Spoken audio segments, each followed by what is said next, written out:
Good day, gentle people, it's your favorite Mr. 4E2. Welcome back to my channel. Let's see what Papa Smurf, Papa Flurf is up to.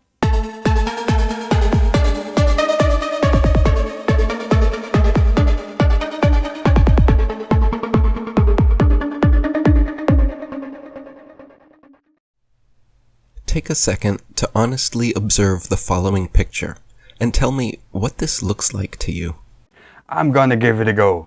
A piss-poor attempt to take a well-documented piece of engineering out of context.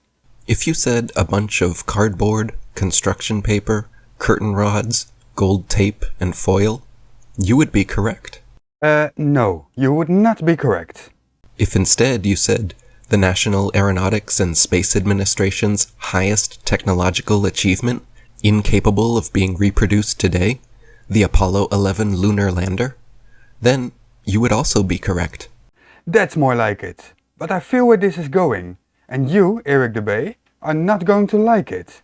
Most unbiased viewers would assume your average high school art class could construct this contraption without much struggle. I guess they could recreate the looks relatively easy, sure.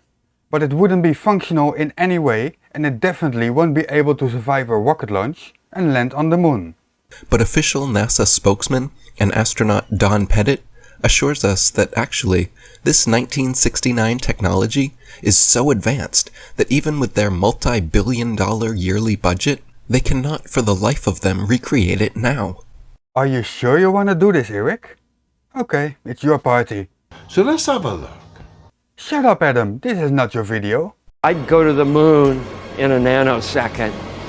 The problem is we don't have the technology to do that anymore. We used to, but we destroyed that technology, and it's a painful process to build it back again. Firstly, why on earth would NASA destroy the original Apollo lunar landers? Firstly, he is not talking about the lunar landers that got destroyed.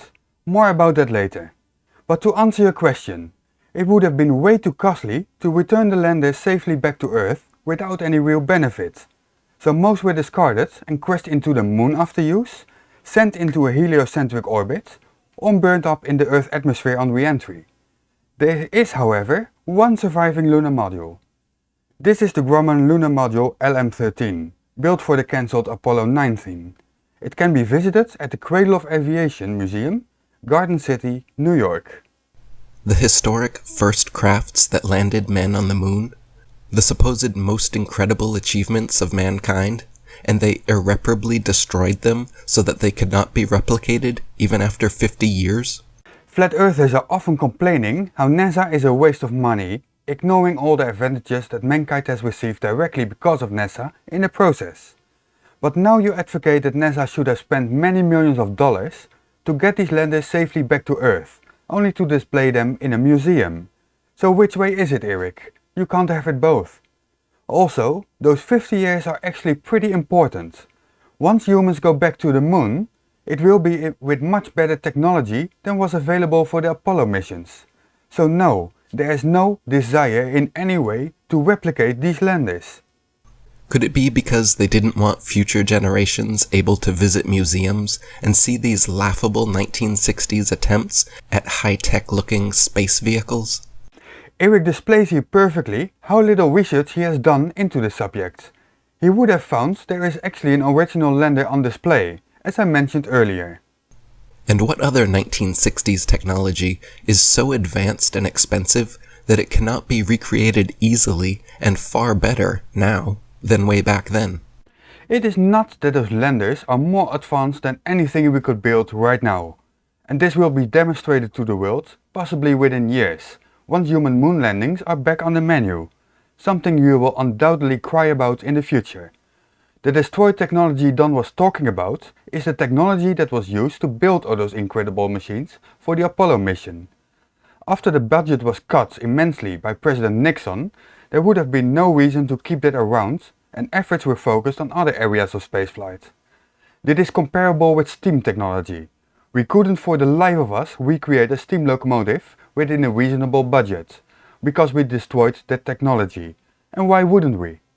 Let's take a closer look at this 1960s spaceship and see what else we can notice. For example, Look at the paneling here, on the side of the craft. If someone sheetrocked your house looking like this, you would be entitled to a full refund. Eric still believes that the landers are made to visually please.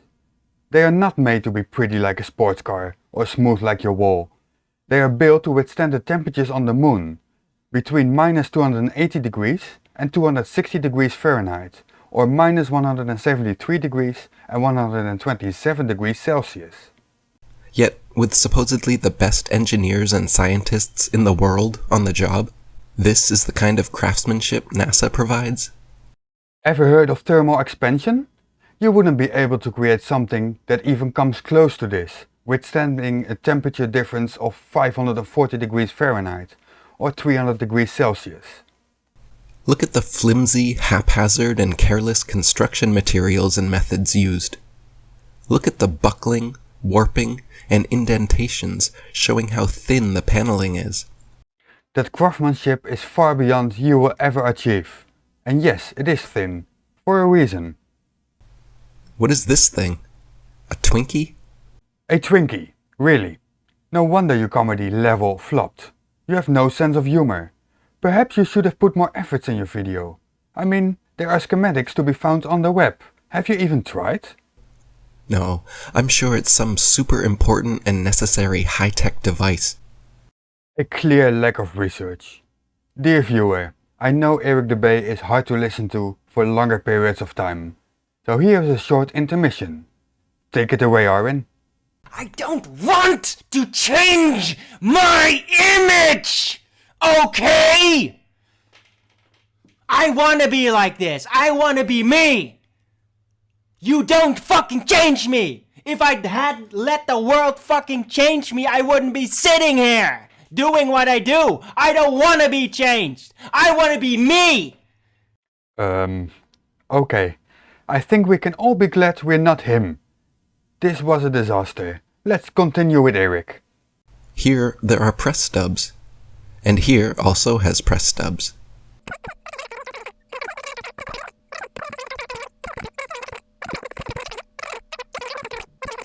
Apollo 11 mission controller Harold Loden was quoted saying, "The skin on the crew cabin was very thin, and that was all done because of weight saving." And here's your answer.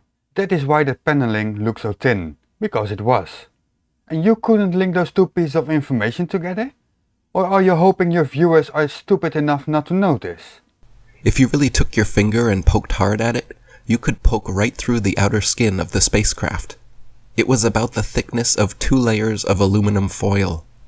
Project manager Thomas Kelly concurred, noting that the skin, the aluminum alloy skin of the crew compartment, was about 12 1/1000ths of an inch thick, equivalent to about 3 layers of Reynolds wrap that you would use in the kitchen. Mind you, Eric here is talking about the outer layer. It didn't have to withstand any atmosphere. It never came in contact with anything physical. It was protective shielding and the thickness was enough for its purpose. Eric forgets there are kinds of radiation that can be blocked by literally a sheet of paper. The lunar lander was never even once tested on Earth, landing here from any altitude before supposedly going and successfully landing on the moon. I'm sure Eric is aware that the moon has 1/6 of the gravity of that of Earth, so direct testing would have been impossible. It was built to withstand moon gravity and would collapse when trying to land it on Earth. The concept of the moon landers has been tested many times, however, as you can clearly see in this footage. There, this pathetic cardboard and tinfoil construction allegedly fell from lunar orbit at 4,000 miles per hour, then used retro thrusters to slow it down and safely landed without a hitch on the lunar surface. When the astronauts did practice in other training vehicles, 3 out of 5 of them crashed, and you can see here how difficult they were to control, even in broad daylight, on Earth, in optimal conditions. And anyone that has never driven a car before is likely to crash within a minute without any training. Neil Armstrong called the Lunar Landing Training Vehicles, LLTV, a much unsung hero of the Apollo program, and that his mission would not have been successful without extensive training on the LLTVs. The idea that the actual lunar lander was never once tested on Earth but then made a perfect landing on the moon, is one small step for lying Freemasons, and one giant leap for brainwashed mankind. Keep working on that humor. It's not going well. The astronauts were trained extensively to land the lunar module, and now you're surprised they landed a lunar module. That is how ridiculous your reasoning is. This is a 7,500-pound thruster. Look how powerful this is, how big, how much dust it kicks up, and the light it creates. The lunar lander's thruster was even bigger, at 10,000 pounds, and somehow didn't kick up any dust, left no blast crater under the craft, and not a grain of sand on the landing pads, as if it was gently placed down by a crane in a studio. Apples and oranges. You are comparing one type of engine in Earth's atmosphere with another type of engine on the moon. And you wonder why they don't behave the same. Here we see the lunar lander redocking with the command module. This is clearly fake and made with props, models, and footage similar to the Hollywood creations of the day, such as Stanley Kubrick's 2001 Space Odyssey, created in 1968. The year before the first supposed moon landing.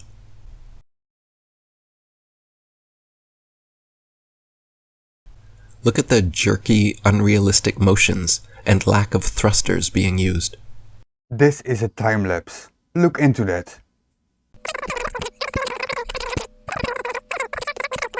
Sorry, I had enough of him and he had nothing useful to say anyway. So that's it for today. I hope you enjoyed the video. Please like and subscribe if you haven't done so already, and in the description you will find links to my socials like Discord and Twitter. And if you want to support me with a small financial contribution, you can find links to PayPal and Patreon. This has been Mr. 42, out. Don't panic.